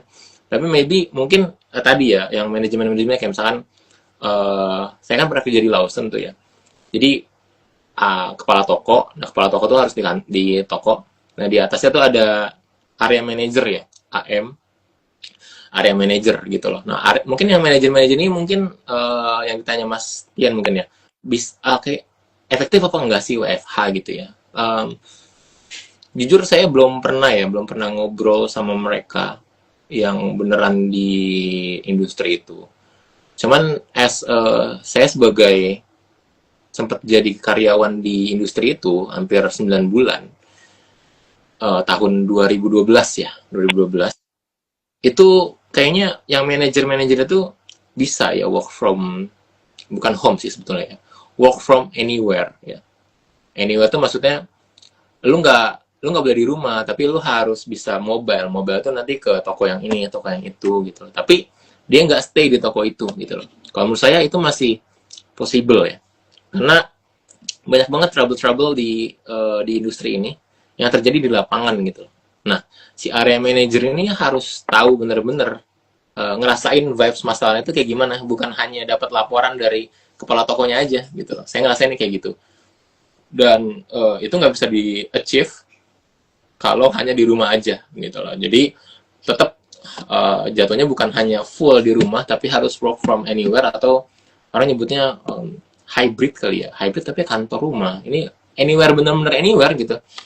Di saat disuruh ke toko ini, dia ke toko ini, dia stay sebentar, 1 jam 2 jam, nanti besok ke toko ini gitu. Jadi definisi work from home secara murninya hampir nggak bisa kalau menurut saya ya. Jadi sama kayak Mas Jo sebenarnya pendapat saya gitu, nggak bisa. Kalau udah di area manager kayak gitu, untuk industri yang kayak gitu tuh hampir impossible, kecuali memang udah jago banget ya, yang di lapangan tuh udah jago banget gitu loh. Bahkan mungkin yang di lapangannya kayak kepala toko atau kasir, kalau ada masalah langsung zoom kelar gitu kan, 15 menit udah gitu. Tapi kan rata-rata nggak kayak gitu ya, yang jadi kasir tuh kan mungkin masih masih nggak biasa seperti itu gitu untuk penyelesaiannya. Jadi untuk saat ini mungkin belum belum memungkinkan ya kalau untuk WFH full. Jadi kalau menurut saya sih hampir nggak masuk akal kalau misalnya itu pendapat saya kalau misalnya mau dipaksain WFH. Karena memang WFH ini juga sebenarnya tadi ya Mas ya, balik lagi ke definisi, nggak cuman tentang kerja sama orang kan ya. Kita bisa create apapun itu. Kita bisa create usaha, kita bisa create project sendiri yang nanti bakal datengin klien atau pelanggan. Seperti itu ya, teman-teman. Oke, kita lanjut ke pertanyaan dari Zaki Ahsan ya, bukan Zakia ya, kalau Zaki jadi perempuan. Zaki Ahsan ya. Nah, ini pertanyaan pamungkas nih Mas, sebelum kita tutup, udah berjam 5, Masya Allah. Saya pikir bakal cuman 30 menit. Iya, aku juga. Oke, Mas izin tanya, jadi goal kita saat bikin konten itu apa ya? Apakah sekedar sharing aja what's right from our point of view, atau bikin konten something that is right from our potential customer? Wih, pertanyaan bagus. Monggo Mas, mau jawab duluan atau gimana? Wow. Coba Mas dulu deh. Tadi kan aku duluan. Ini sudah perfect dulu. Iya. Ini pertanyaannya bagus ya, pertanyaannya bagus. Jadi saya nyebutnya ini pertanyaan 360 derajat ya. Jadi dia bisa ngeliat dari dua sisi gitu loh. Tapi pertanyaannya bagus. Tapi kalau itu bisa jadi dua mata pedang yang tajam ya gitu. Kenapa? Karena kalau kalian terlalu banyak memikirkan sisi ya di awal-awal ya, ini lagi ngomongin awal-awal, ini kan pertanyaannya jatuhnya awal ya, si Mas Zak ini awal banget gitu. Kalau awal ini saya selalu bilang make it quick, make it simple, make it haste gitu loh. Jadi harus cepet gitu ya, harus cepet. Kalau cepet itu berarti butuh tim yang kecil atau bahkan sendirian. Lalu jangan kebanyakan mikir ya, tapi kebanyakan eksperimental gitu ya. Nah, jadi di sini kan ada dua sisi ya, dimana apakah kita bikin konten dari sisi apa yang bagi kita benar, atau dari sisi apa yang bagi orang yang bakal jadi customer kita mau denger gitu ya kan? Jadi kita mau bikin konten untuk buat ngasih tau POV kita, atau kita bikin konten untuk orang yang bakal jadi customer kita happy ngeliat konten kita kan? Nah, ini sebenarnya bisa dibikin tengah-tengah sebenarnya ya. Saya sering bikin konten kayak gini, tapi nggak berakar dari pemikiran kayak gini, tapi lebih ke gimana caranya, misalkan contoh gini ya, langsung kasih contoh aja supaya gampang ya ngedeskripsinya. Misalkan hmm, isu beli mobil itu bagusan cash atau kredit gitu kan ya. Kalau di Otowise ya kebanyakan gitu nanyanya gitu. Nah, kalau saya mau untuk customer suka atau calon customer itu datang ke kita, maka kan karena kan Otowise kan lebih ke kredit ya sebenarnya ya.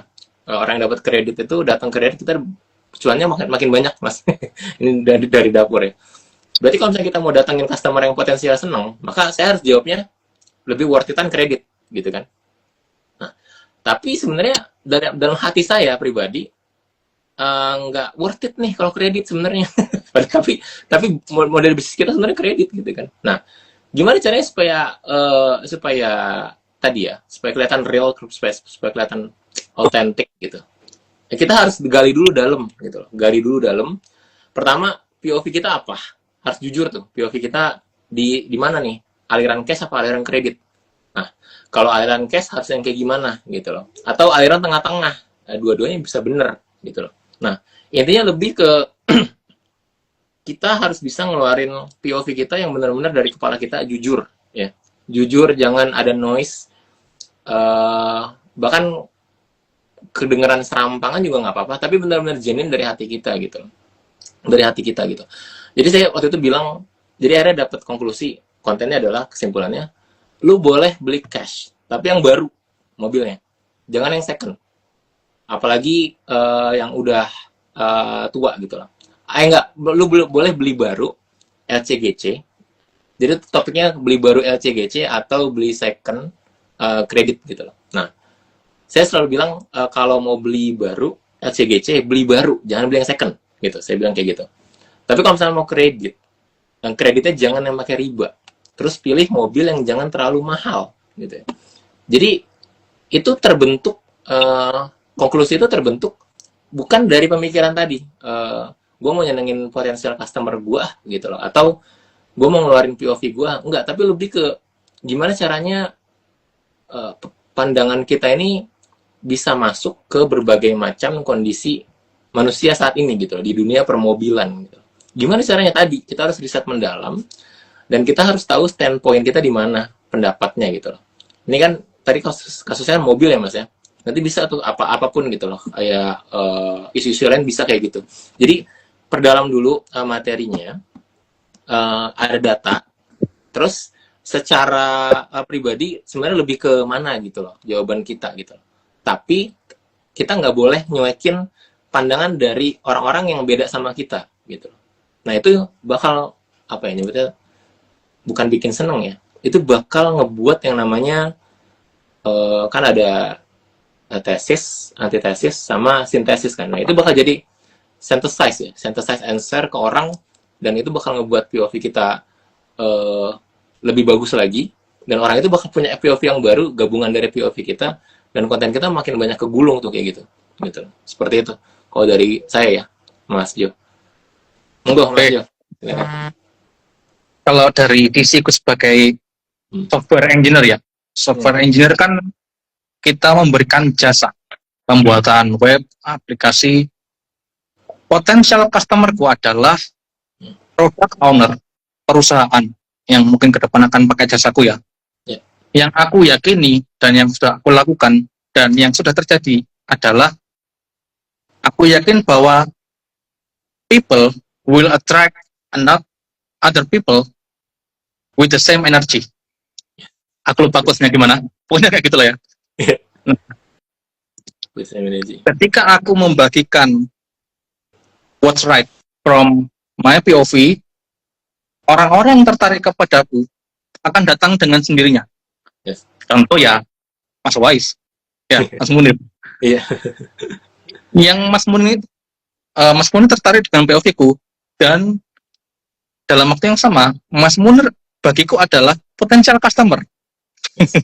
Minimal sudah konsultasi tentang software ke aku ya. Yes, betul. Nah, betul banget. Jadi yang terjadi kepadaku seperti itu. Jadi aku membagikan POV, mungkin etos kerja, cara aku bikin aplikasi, cara aku bantuin orang.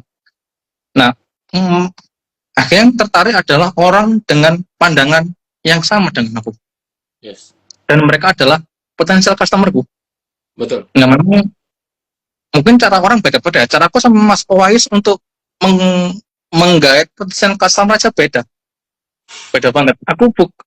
Aku bukan orang marketing seperti Mas Owais. Aku nggak tahan melihat orang yang komen di luar konteks. Aku mending biar aja. Karena mungkin Mas Owais masih punya energi untuk nanggapin, tapi aku nggak ada. Nah, jadi kayak gitu dari POV ku ya. Kalau Oke, aku wah, menarik, menarik banget ya. Jadi lebih ke gimana caranya tadi ya, najemin apa yang unik dari Mas Jordan. Dan itu bakal narik, intinya bakal narik energi yang sama kayak kita gitu loh. Nah, kalau itu kan dari sisi Mas Jo kan, as a software engineer. Nah, kalau misalkan tadi, kalau misalkan sebagai, kalau mau, bukan mau viral ya, mau FVP.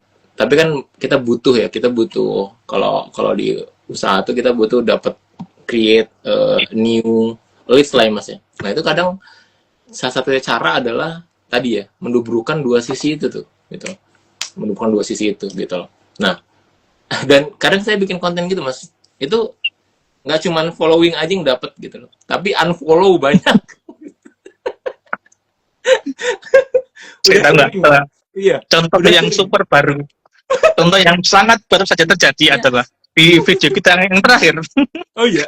Aku tuh sudah kerasa kalau membahas rupiah menaik, aku sudah sangat tahu ada orang yang nggak ngeliat sekelebek langsung Iya. komen, ah, ini Iya. pasti ini. Padahal kita konteksnya nggak di situ, ya udah tak biarin aja itu komen-komennya. Iya, betul. Saya juga diemin aja udah biarin sama. Emang ada komen itu yang kadang jadi haters kita juga mas, haters atau wise gitu. Jadi ya udah biarin lah gitu. Nah, kalau kadang saya tuh gini, bikin konten yang memang itu kadang sangat-sangat, ini kok orang mikir gini ya gitu loh, aneh gitu loh. Nah, itu sebenarnya saya berharap ada dua sisi tuh, follows-nya sama orang-orang yang nggak seenergi tadi ya, sama Mas Jo kan bilang ya, nggak seenergi sama saya itu unfollow nggak apa-apa, itu silakan gitu loh. Jadi nggak usah makin notifikasi unfollow gitu loh. Gue tahu kok pasti lu bakal unfollow kalau misalnya memang nggak cocok. Itu lebih ke tadi, sebenarnya attract the right people emang harus ada yang disisihkan, karena kita nggak bisa nyenengin semua orang mas gitu loh. Kalau kata yang Syafi'i itu, kalau kita mau nyenengin semua orang ya kita gila gitu loh. Nah jadi seperti itu. Kalau kita terlalu, tadi kan pertanyaannya bagus ya. Kalau misalnya kita terlalu bikin konten yang nyenengin customer potensial kita, gitu ya. Nyenengin ya, bukan ngasih tahu gitu loh. Ini loh yang lu butuhin gitu. Ya bener kan ya. Something that's right from our potential customer. Right itu kan kita membenarkan dia. Kadang customer potensial kita tuh pikirannya salah gitu loh, teman-teman. Karena ada yang mikir gini. Dan ini dia jadi beli sama kita gitu. Karena pikirannya yang salah itu kita lurusin gitu di otherwise gitu loh. Ada orang yang beli di kita, dia sangat-sangat takut beli mobil tua gitu ya. Takut beli mobil yang udah 25 tahun gitu usianya atau 15 tahun gitu loh. Nah, setelah kita punya bikin konten yang mengcounter itu akhirnya mereka beli sama kita gitu. Nah, jadi sebenarnya lebih ke sana sih sebenarnya, bukan bukan berpikir kita bisa dapat dua-duanya, tapi lebih ke gimana tadi tuh POV kita itu terjewantahkan dengan lisan kita secara clear, jelas, nggak perlu bagus-bagus nggak usah. Kadang kadang saya agak sedikit apa ya, agak sedikit agak ngasal, bukan ngasal ya, nggak pakai skrip, soalnya saya bikin konten nggak pernah pakai skrip, mau itu yang 3 menit, 2 menit, 1 menit, itu saya nggak pernah pakai skrip gitu mas. Jadi udah apa yang ada di otak, kadang lagi tiduran gitu ya, ceng dapet itu langsung tuh cuci muka dikit langsung rekam gitu kan. Alhamdulillah kayak gitu. Nah jadi tadi saya bilang kalau misalnya baru mulai jangan terlalu banyak mikirin tadi ya dua sisi itu, tapi lebih ke gimana lu itu tuh beneran muncul dengan cara yang real atau dengan cara yang genuine, dengan cara yang otentik ya, tanpa harus tuh jadi siapa-siapa gitu ya. Kayak saya sangat suka konten-konten Denko, konten-kontennya Alex Hormozy, tapi saya nggak akan bisa jadi kayak gitu gitu loh teman-teman. Gitu. Jadi mau trying so hard to be like them itu impossible. Tapi maybe ada beberapa persenan-persenan yang mungkin cara saya ngomong atau cara saya berpikiran tuh mirip kayak guru kita, pasti kayak gitu, itu nggak akan bisa terhindari kayak gitu. Nah jadi tetap otentik, tetap real, karena sekarang masa-masa di mana orang tuh sangat senang banget sama real connection ya, Mas Jo ya, real connection, authentic connection gitu loh. Itu bisa kemana aja tuh teman-teman, bisa ke sales ya, bisa bikin sesuatu project bareng-bareng kebaikan, atau bikin tadi tuh customer potensial kita datang gitu loh tanpa ragu, pakai jasa kita dan beli produk kita, seperti itu ya teman-teman ya. Oke. Mantap. Seperti Wah. quotes-nya Jackie Chan. Jackie I Chan. will never be a second Bruce Lee, but I am the first Jackie Chan. Nah, bener banget. Itu otentik banget. Itu seperti itu ya. Kalau kita ngomong ya be yourself itu kan kayak aduh basi gitu, klise. Tapi sebenarnya itu ya gitu. Kita embrace diri kita sendiri tuh kadang-kadang nggak mau gitu. Itu jahatnya kita terlalu keras sama diri kita di tempat yang salah gitu. Kalau terlalu keras karena target kita rendah itu boleh, tapi kalau terlalu keras karena apa yang udah Tuhan berikan ke kita keunikan terus kita buang, itu sangat-sangat sulit, teman-teman. Jadi itu sayang banget ya kalau itu dibuang. Dan semoga teman-teman bisa bisa mengembrace, bisa memeluk keunikan masing-masing ya Mas ya. Setiap orang punya ya gitu ya. Baik itu dari itu mungkin humorisnya, atau kita bikin konten tuh humorisnya, atau dari ketajaman berpikirnya, atau dari suara, even suara Mas. Bahkan orang tuh mikir tuh, oh suara ini nih pasti si ini nih gitu loh. Nah itu kan suatu keunikan yang udah Allah kasih gitu. Nah itu harus dilestarikan gitu. Itu harus dikuatin lagi gitu ya. Seperti itu. Jadi teman-teman, semoga live ini bermanfaat ya Mas Jo ya. Amin. Pertama, dan doain kita juga bisa istiqomah nih setiap Sabtu ya Mas ya. Setiap Sabtu. Kalau boleh. Iya, setiap Boleh Sabtu. aja. Pertama nih udah hampir 90 menit. Nah, Insya Allah. Walaupun tadi ada masalah, Allah mudahkan. Kita ketemu lagi ya nanti ya Mas ya, minggu depan. Insya Allah ada closing statement Mas sebelum kita tutup. Mas aja deh. Oke. Kalau dari kita ya, teman-teman ya. Jangan pernah teman-teman tuh ngerasa nggak capable ya, gitu loh. Jangan pernah teman-teman tuh punya self talk negativity ya, berpikir bahwa udahlah gue jadi 9 to 5 aja gitu ya, gajinya segini gitu loh. Jangan gitu loh. Tapi kan serakah Bang, enggak, ini bukan tentang serakah, tapi ini tentang gimana amanah yang udah diberikan Allah sama lu gitu loh. Kalau Allah kasihnya 9,5, lu wajib ngeluarin 9,5. Kalau nggak dikeluarin 9,5 tuh potensi, itu bakal susah kita nanti di akhirat ditanyainnya gitu loh. Jadi yang harus dipastikan adalah ketika kita mau upgrade diri, itu bukan jadi greedy ya, bukan jadi gue mau kaya atau silakan kaya boleh gitu loh. Tapi lebih ke potensi yang udah dikasih Tuhan lu ke kita, lu harus tahu tuh di mana batas mentoknya. Dan banyak studi bilang kita tuh belum sampai 50% dari potensi kita kebanyakan gitu. Dan kita mati di angka di bawah 50% berarti potensinya. Dan itu sangat-sangat pusing nanti, baik di dunia atau nanti di akhirat tuh pusing tanggung jawabannya gitu. Jadi udah nggak usah terlalu ribet, terlalu banyak punya 1M pertama, enggak. Tapi lebih bagaimana setiap hari 1%, 2% lebih baik dari yang kemarin. Itu bakal luar biasa nanti nolongnya. Seperti itu ya Mas Jo dan juga teman-teman ya. Nanti kita insya Allah Mas ya, nanti kita minggu depan bakal ketemu lagi. Ya bakal ketemu lagi, dan terima kasih banget teman-teman yang udah join. Masya Allah pertanyaan-pertanyaannya juga bagus banget ya. Dan ada 2 ini yang nanya, jadi dari 2 ini harus pilih 1 yang dapat hadiah nanti. Nanti saya umumin di Instagram ya siapa pemenangnya, dan kalian jangan berantem yang nggak dapet. Oke, teman-teman ya, Mas Jo, terima kasih ya, Mas Jo.